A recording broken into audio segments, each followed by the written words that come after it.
sat down to play a game and found yourself completely zoning out from reality? To such an extent that, for a fleeting moment, all of your thoughts are consumed with what's on screen. As if you exist more inside a fictional world than a real world. If the answer is yes, it's likely you've reached a state of immersion. What is immersion exactly?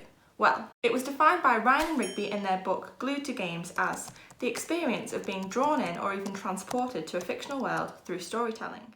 Describing a game as immersive has become somewhat of a buzzword in the gaming world, yet many people don't understand why, or more importantly how, a player becomes immersed.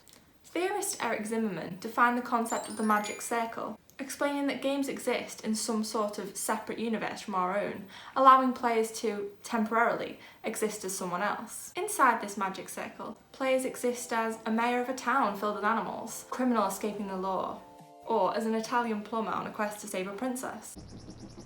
Whilst this is a valid theory, the simple existence of a game world doesn't always guarantee immersion. Brown and Cairns actually stated that gamers experience different levels of engagement with a game, with only the most engaged level being equated with immersion. They claim that players must go through 3 stages before immersion can be achieved. The first stage, defined as the engagement stage, requires players to gain a knowledge of the game's controls and basic concept. I don't need no stinking tutorials.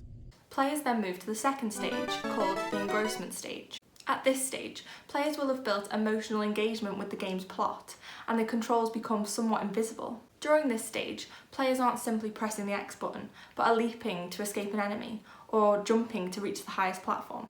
Only once these stages have been moved past, can players reach a state of what they call total immersion. In this stage, reality becomes blocked out and players exist almost solely inside the game.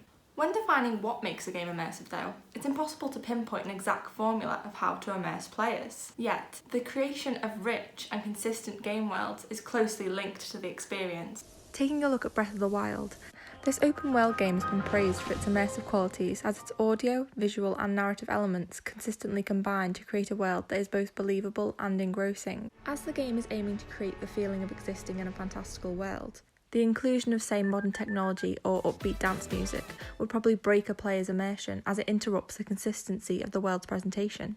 The development of VR headsets and hyper-realistic graphics is seen to some as a shortcut to immersion. Yet, if the game world presented is lacking consistency because of a nonsensical plot or out-of-place music, then it's likely a player will struggle to form any emotional attachment to the game at all, or to reach a state of total immersion. Whilst this topic has many layers to it, I hope you enjoyed this quick intro into immersion and how and why players become immersed in a video game. And be sure to check back soon for more videos just like this.